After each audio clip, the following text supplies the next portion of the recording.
Primetime local news, serving the Lakeland and Midwest regions.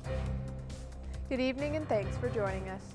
A North Battleford man has been charged with second-degree murder in connection with the death of 24-year-old Daxon Levi Hornick-Schmidt last weekend. Police were called to an area on 50th Avenue and 51st Street Saturday, April 17th, after a report of a deceased male on the sidewalk. An autopsy conducted determined the manner of death to be homicide. 35-year-old Lance Dwayne Littlewolf was arrested in North Battleford on Friday and makes his first court appearance today. One more person who tested positive for COVID-19 in Saskatchewan has died. It was a person in the 60 to 69 age group in the far northwest zone. There are 245 new cases in the province, with 17 in the northwest.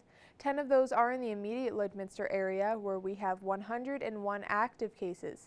To date, 156 cases with variants of concern have been reported in our immediate area. 2,538 cases are considered active province-wide.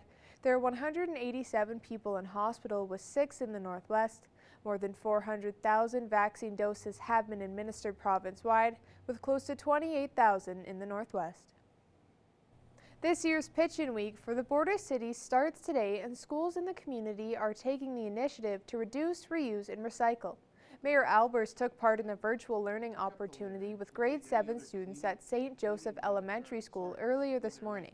The mayor discussed the importance of Pitch-In Week and how they can help support the environment. It's wonderful that this is our next generation of students. They need to take care of the environment. We are essentially leaving our environment to them. We want them to be the new innovators, the ones that really care and really want to make a difference in our world so it can use sustainability for the future generations. 99% of the class, along with the entire school, has been doing their part in helping the environment. One student says he learned how essential it is to keep the environment clean. Pitch-In Week means to me that we have to take care of the environment, not make it a gross landfill of a waste place, and not breathing pollution every single second, and being able to actually breathe good air. Although with COVID-19, Mayor Albers believes many people in the community will still volunteer for Pitch-In Week. Students from St. Joseph already kicked off the week with a great start. It's really exciting to hear from the students as well as the teacher that this is something they take very seriously, and they're making great strides. And it sounds terrific that when 99% of the students are involved in recycling and reusing at home and things like that, that speaks well to our community and the future generations coming up behind us to help clean up and look after the earth that we've been given. People can still pick up a pitch-in kit from the city and are asked to clean up any garbage they find outside to help support. Pitch-In Week will go from today until Sunday on May 2nd. It's time now for this week's retrospect. Here's Blake Nath.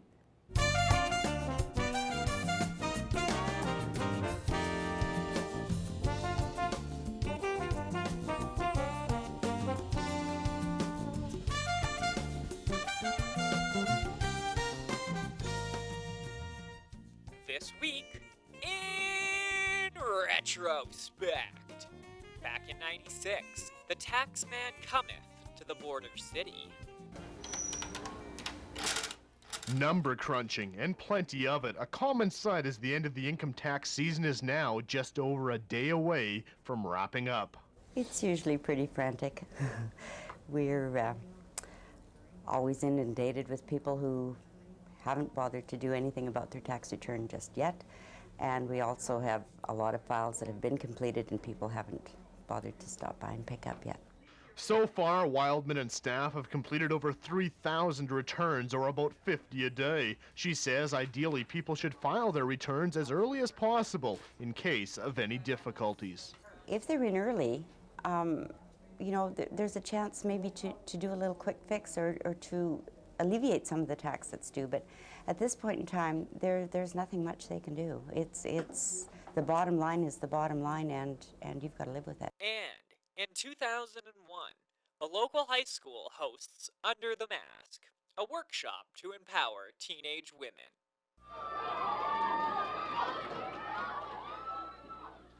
There was something for everybody at the first ever Under the Mask conference. From energizing activities to inspiring guest speakers, students attending learned a valuable lesson. We really wanted to instill in the girls a sense of empowerment, and we wanted to make them believe within themselves and not rely so much on their outer beauty. Under the Mask catered to girls in grades 9 and 10 and was organized by people who understand this age group the most, teenagers. It's the culmination of 3 months of dedication, organization, and particularly commitment. It's 3 months of working with a young group of girls, which is just the most exciting thing. It keeps you young yourself. Kids learn by doing, and until they've had that chance to practice it in a friendly, controlled, assisted environment, they don't really learn what the detail is. And that's all for this week in retrospect. Retrospect this week is brought to you by Webb's Ford. Worth your while to drive the extra mile. Webb's Ford in Vermilion. Now we're Connor Chan. We'll take a first look at your weather forecast.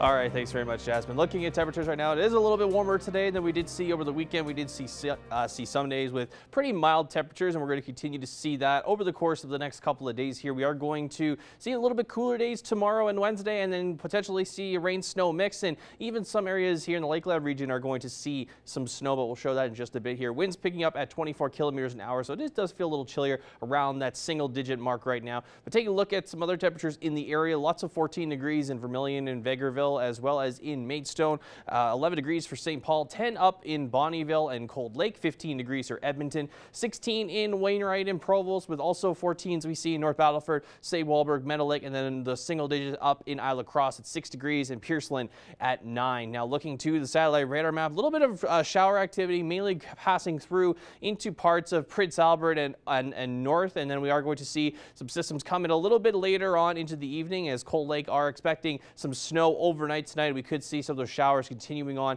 into the other parts of the area as well. But as we look to temperatures in North Battleford overnight, they dropped to -3 with some cloud coverage, going into 9 degrees tomorrow with the sun and cloud mixed throughout the day. Cold Lake, as I mentioned, was off not too long ago, -6 with some flurries expected overnight. There's a 60% chance of that happening. It could see maybe up to a little bit more than 2 centimeters of snow throughout the day, and it should stop. And then tomorrow, 2 degrees with clouds throughout the day, and then -2 for us overnight in Lloydminster. We're going to get 6 degrees tomorrow with some sun and clouds throughout the day. Now looking to the next 3 days, we could see a chance of some flurries and a rain-snow mix on the Wednesday at 9 degrees, a low of -5, and then going to Thursday, we'll warm right back up to a high of 17 degrees and mostly cloud coverage. We'll see a little bit of sun on top of that and a low of -1. And we are going to start to see temperatures get warmer overnight as well as into the mornings, with temperatures seeing 5 degrees as our average daytime low. That is a look at your weather for now. We'll have more primetime local news after the break.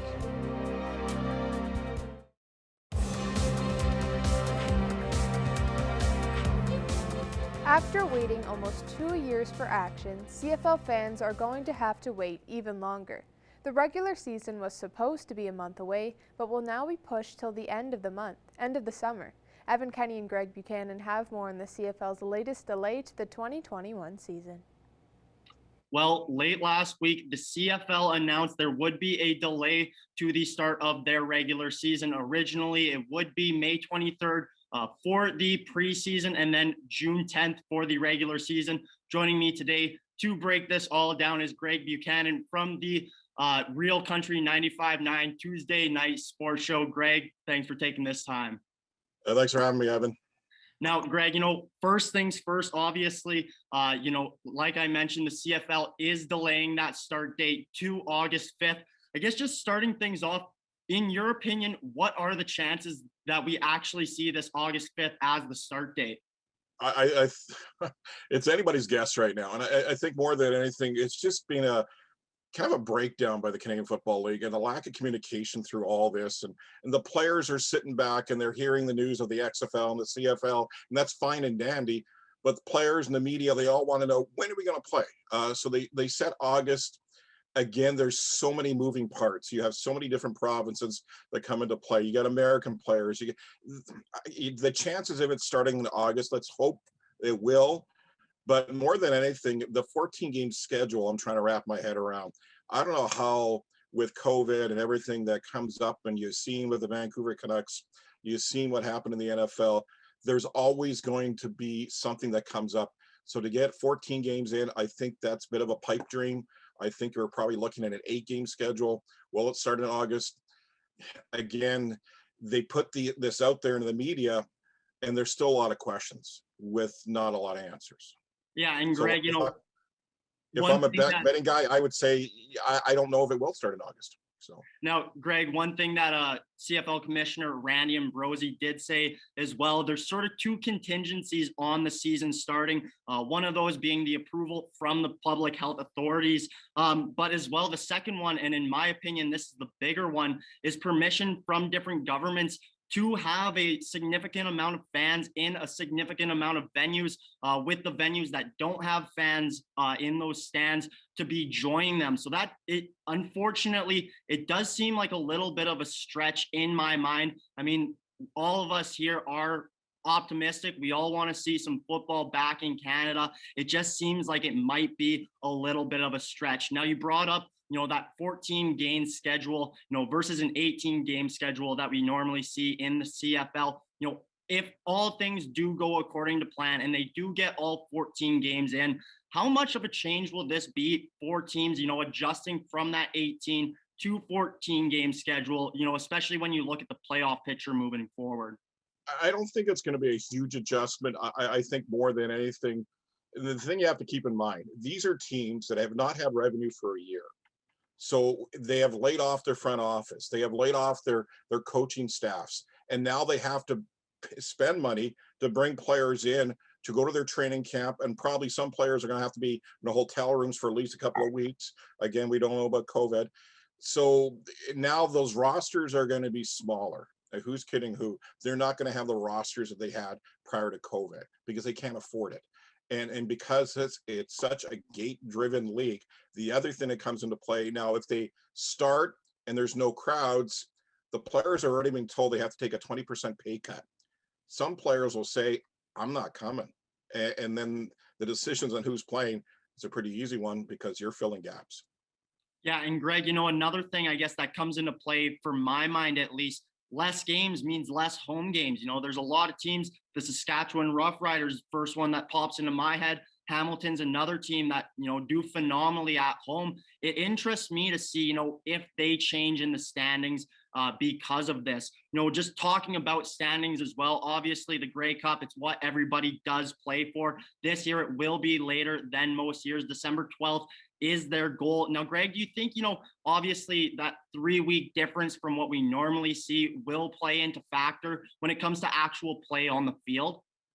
You know what, for me, I'm a rider helmet behind me here, so you can kind of see I'm a big CFL guy. But my biggest knock for the CFL for the longest time is, why are we playing games in October and November when the skill set is off the charts on some teams during the summertime? You can't have that skill set when you're dealing with minus 25-degree weather, you're dealing with snow, you're dealing with ice, and now we're going to have it a few weeks later in December. I don't know about you, but there's no way I'm sitting in the stands in Hamilton as my beer turns to slush before the end of the first quarter, because it's going to be minus whatever. And actually that Grey Cup was scheduled to be in Regina. So actually, if they gave the Riders the opportunity to host it this year, you would be in Regina in December, which I don't know if it's a difference between Hamilton and Regina. Just it doesn't matter because it's all going to be slush. But again, the skill set and how you were winning games in September and August is going to be different than the way you're going to game plan in November and December, which is a sad thing.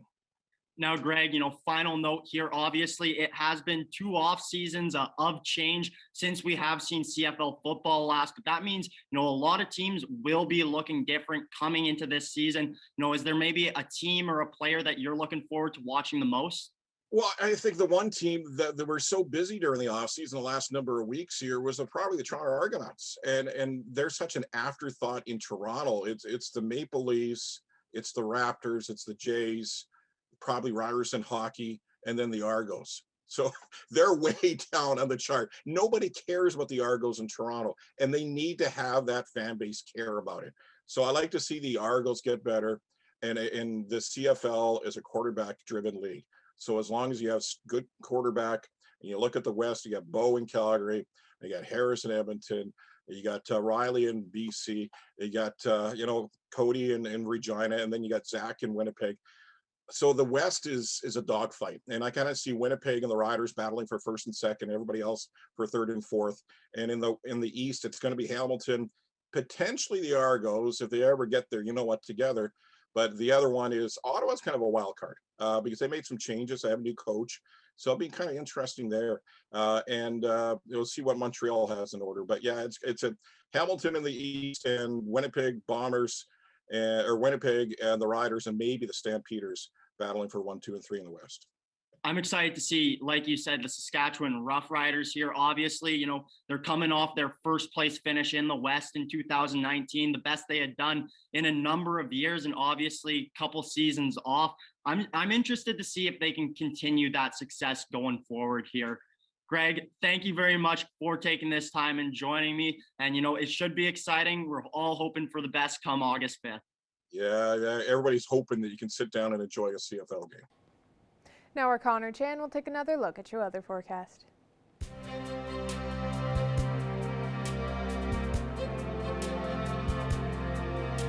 All right, thanks very much, Jasmine. Looking at temperatures right now, once again, still sitting around 14 degrees. It was a pretty warm day throughout most of the provinces of Alberta and Saskatchewan and here in the immediate Lakeland regions. Looking at Edmonton, 15 degrees as we make our way out west, 13 for Red Deer, Edson, Whitecourt and Jasper, 14 degrees in Rocky Mountain House, 7 degrees in Athabasca, a little bit chillier with 10 degrees in Cold Lake currently right now. 14s we see in Meadow Lake and North Battleford, and then 15 for both Prince Albert, Saskatoon, and in Milford. As we saw on the satellite radar map earlier, that's where a lot of the rain is going to be headed, around that Saskatoon, Prince Albert areas later on into the evening. Looking up to northern Saskatchewan, still pretty chilly up in Uranium City at -9, -7 for Stony Rapids with -6 in Walston Lake. 0 degrees for La Loche and Buffalo Narrows, 11 degrees in La Ronge and in Flin Flon with 4 degrees in South End. So still pretty chilly up in the far north areas of both Alberta and Saskatchewan, as we see -6 in High Level right now with -8 in Fort Chipewyan, 1 degree in Fort McMurray, Peace River, and then we see 8 in Grand Prairie and 3 for Slave Lake. Now take a look to southern Alberta. Of course, we did see a little bit of some rain snow activity over the last few days in the last week or so, but they're still sitting at the 13-degree mark in both Medicine Hat, Calgary, and in Lethbridge as well. 15 for Coronation, and then 10 degrees in Banff right now, so they are starting to gradually warm up as well. Looking to southern Saskatchewan, also in the mid-temperature range, as we see 12 degrees for Moose Jaw and Yorkton, 10 degrees in Regina, 14 for Kindersley, and 11 in Swift Current, as well as in Estevan. Now, as we look across the rest of the country, pretty cloudy for the most part, as we see 8 degrees for Winnipeg, as well as 3 for Quebec City, 8 also in Toronto, 4 for St. John's, and 8 degrees also in Halifax. There are heavy winds in the Maritimes areas where wind gusts could get as high as over 100 kilometers an hour, so we're nowhere near that, but areas out in the Maritimes are very vulnerable to that right now. But looking at Vancouver, 13 degrees with some cloud coverage, going up to Yellowknife, sitting at -12 right now, a little bit of sun and clouds, and then 14 all the way up in Whitehorse. Now taking a look at temperatures for tomorrow, as we are looking at the board here, as we are trying to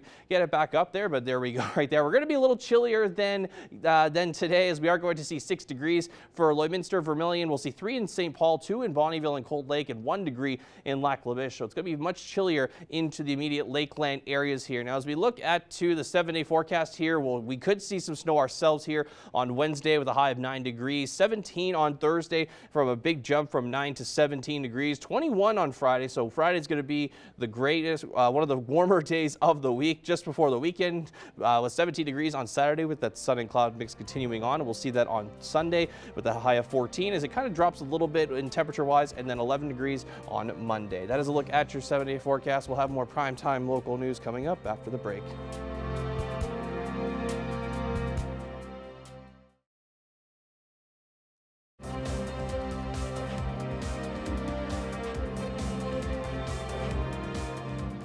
I'm joined now with Australian author V.K. Chitzler, and your new book, A Town Called Nowhere, was released on Friday, but where did the inspiration for this book come from? So this started, it was kind of a twofold thing. Firstly, I've got lots of friends who are authors, and we're playing what for authors is a game. It's kind of like poker game where you have different cards and it's got different bits of information in it, and then you randomly pull them out and you have to assign it into a story. And so I'd pulled out these cards and I'd kind of pieced together the first chapter of a book, and I was kind of happy with it, but not thrilled. And I was watching TV that night, and there was a thing on TV about how there's people that believe that there's panthers roaming around Australia. Australia doesn't naturally have big cats, so I'm not sure how they think they got there. I don't know, circus release or something. And I kind of thought, oh, that'd be kind of fun if I could take the start of the story that I had and then turn them from being human into being able to change into panthers. So that's really where it came from. And from there it's become its own thing. And I remember writing it and getting kind of 2/3 of the way through, and I was away on a writing retreat, and I went out to the ladies and I said, look, I'm not sure how I can finish this book up. Like it's really busy, and I don't think I'm going to get it all finished in time. Like, oh, that's fine. Just make it more books. So it's become more books. It's become bigger than it was. So yeah, it started out as one book. It's now going to be 3. So this is the first one of the 3. So what can readers expect in A Town Called Nowhere? I wanted to bring in, I guess, quite a lot of intrigue, and there's drama. You've got 2 protagonists who are from really different backgrounds.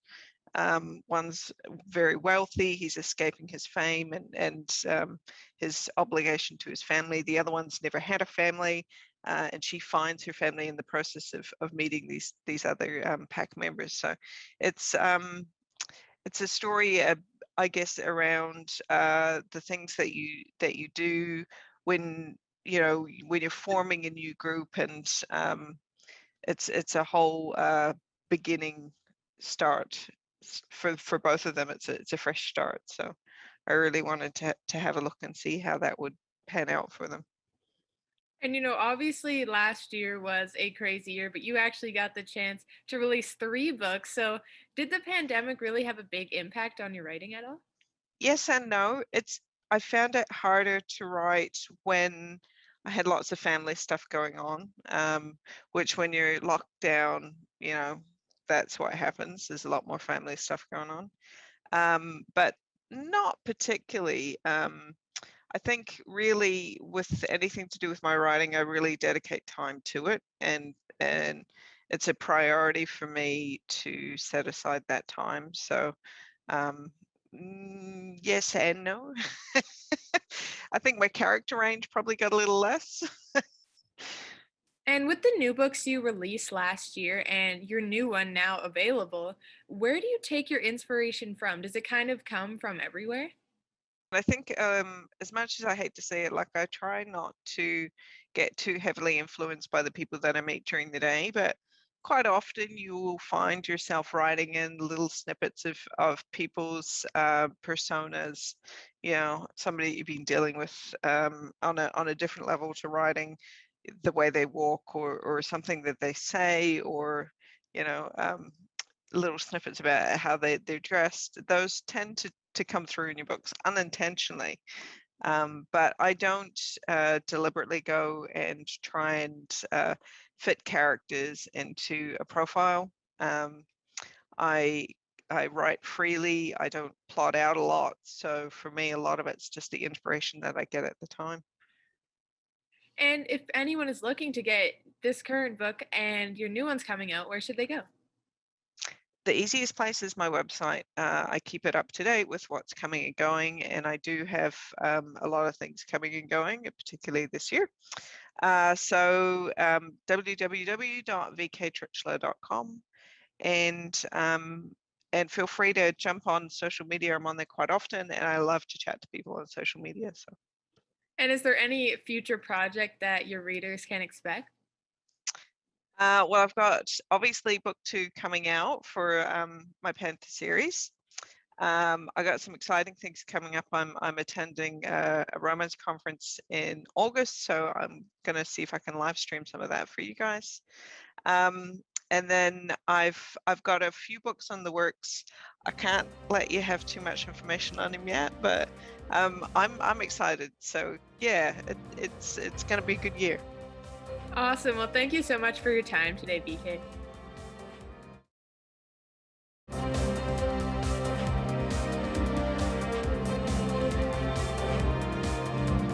Well, joining me to recap the Oscars is my co-host for the entertainment panel, Abby St. John. Abby, there were lots of highlights for the evening. You know, history was made with Chloe Zhao and Nomadland, and as well as the biggest surprise of the evening was Best Actor was last, when it's normally around that second and third last category, but everyone thought Chadwick was going to win, but that wasn't really the case, and there are some people that are a little bit frustrated with that and the way that was planned out, so just give us your overall thoughts as well as some of the other highlights from the evening.